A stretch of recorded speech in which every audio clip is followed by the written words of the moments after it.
Hearty welcome to all of you. మీ విలువైన సమయాన్ని మాతో పంచుకోవడానికి వచ్చిన మీ అందరికీ హృదయపూర్వక స్వాగతం. And if you like the content, please do share, like and subscribe. ఈరోజు మనం గవర్నమెంట్ ఆఫ్ ఇండియా యొక్క ఒక క్రిటికల్ పాలసీ గురించి చూద్దాం. ద క్రాప్ డైవర్సిఫికేషన్ ప్రోగ్రామ్, షార్ట్గా CDP. అసలు ఇది ఏంటి, ఎందుకు ఇంప్లిమెంట్ చేశారు, అండ్ ఇండియన్ అగ్రికల్చర్ ఫ్యూచర్కి దీని సిగ్నిఫికెన్స్ ఏంటో ఎక్స్ప్లోర్ చేద్దాం.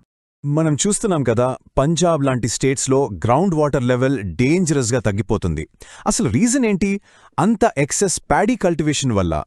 డెకేడ్స్ నుంచి ఈ మోనోక్రాపింగ్ మోడల్ మన వాటర్ రిసోర్సెస్ని, సాయిల్ హెల్త్ని డిప్లీట్ చేస్తుంది. This is not sustainable boss.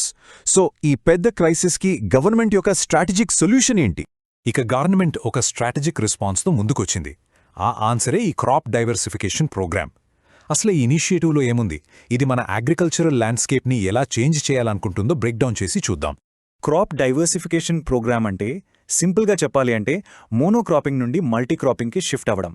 అంటే ఎక్కువ వాటర్ తాగే ప్యాడీ లాంటి వాటర్ గజలింగ్ క్రాప్స్ నుండి పల్సెస్, ఆయిల్ సీడ్స్, మిల్లెట్స్ లాంటి మోర్ సస్టైనబుల్ ఆల్టర్నేటివ్స్కి ఫార్మర్స్ని ఎంకరేజ్ చేయడం. The ultimate goal is not just changing crops, it's about building a more resilient and ecologically balanced agricultural system. ఈ స్లైడ్లో చూడండి, తేడా చాలా క్లియర్గా ఉంది. ఒకవైపు ప్యాడీ మోనోకల్చర్, దీనివల్ల high water consumption, soil nutrient depletion లాంటి పెద్ద పెద్ద ఎన్వైరన్మెంటల్ ఎక్స్టర్నాలిటీస్ ఉంటాయి. ఇంకోవైపు ఈ ఆల్టర్నేటివ్ క్రాప్స్, ఇవి తక్కువ వాటరే తీసుకోవడమే కాకుండా సాయిల్ హెల్త్ని కూడా ఇంప్రూవ్ చేస్తాయి. స్పెషలీ లెగ్యూమ్స్ నైట్రోజన్ని ఫిక్స్ చేస్తాయి కాబట్టి. This is the critical transition government try చేస్తుంది. రైట్. సో ఈ పాలసీని ఇయర్స్గా ఎలా రోల్ అవుట్ చేశారు? దీని ఇంపాక్ట్ అర్థం చేసుకోవాలి అంటే ముందు CDP ఇంప్లిమెంటేషన్ టైమ్లైన్ అండ్ అది కంట్రీలో ఎంతవరకు రీచ్ అయిందో చూద్దాం. ఈ ప్రోగ్రామ్ 2013-14లో లాంచ్ అయింది.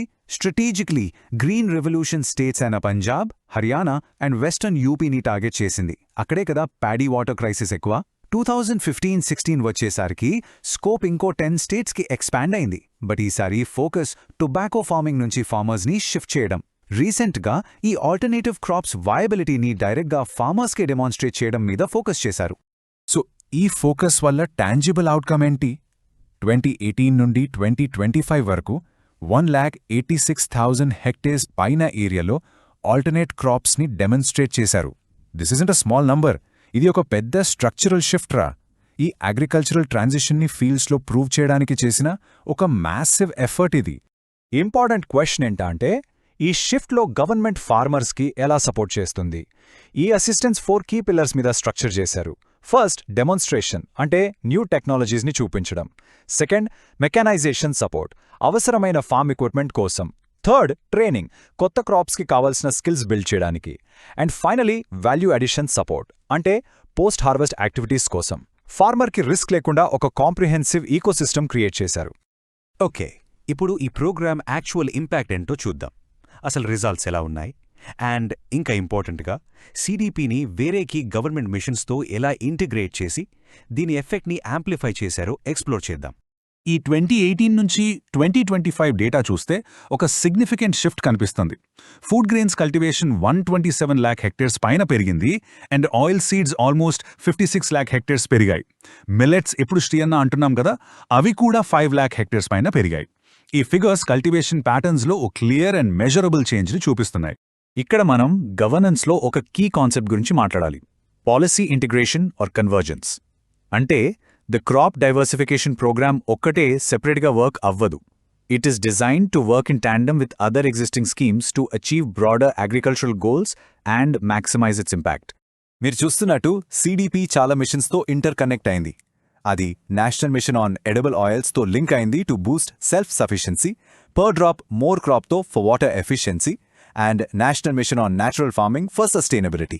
ఈ network approach resource optimisation and agricultural సెక్టర్లో హోలిస్టిక్ డెవలప్మెంట్కి చాలా క్రూషియల్.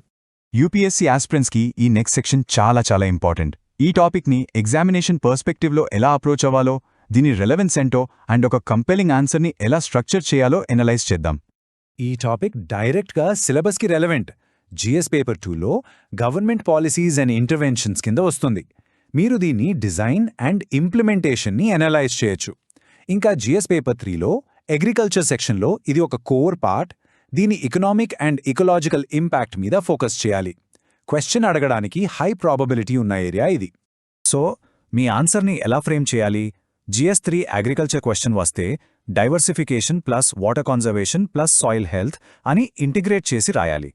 ఫస్ట్ ప్రాబ్లమ్ని అవుట్లైన్ చేయండి. Water stress and paddy monoculture consequences గురించి రాయండి. సెకండ్, CDPని సొల్యూషన్గా ప్రెజెంట్ చేయండి. దీని ఫీచర్స్ డీటెయిల్గా ఇవ్వండి. Third, and this is critical, మీ పాయింట్స్ని డేటాతో సబ్స్టాన్షియేట్ చేయండి. ఈ ఏరియా ఇంక్రీజ్ స్టాటిస్టిక్స్ చాలా వైటల్. ఫైనలీ, పాలసీ ఇంటిగ్రేషన్ యొక్క ఇంపార్టెన్స్ని ఎంఫసైజ్ చేస్తూ కన్క్లూడ్ చేయండి. అంత అనాలిసిస్ తర్వాత మనం మనల్ని ఒక క్వశ్చన్ అడుక్కోవాలి. CDP అనేది జస్ట్ ఇంకో గవర్నమెంట్ స్కీమేనా, లేక ఇండియన్ అగ్రికల్చర్ ఫ్యూచర్కి ఇంకా ఏదైనా ప్రొఫౌండ్ మీనింగ్ ఉందా? ఇది జస్ట్ ఒక స్కీమ్ కాదు. This is a long term agricultural transformation strategy. మన ఫార్మింగ్ సిస్టమ్స్ని economically viable, environmentally sustainable and climate రెసిలియంట్గా చేయడానికి ఆ లాంగ్ టర్మ్ స్ట్రాటజీ ఇది. So, the key takeaway is this: sustainable agriculture in India, as highlighted by this program, and the 3 essential and interconnected pillars meet up build a Indi: crop diversification, enhanced water efficiency, and effective policy integration.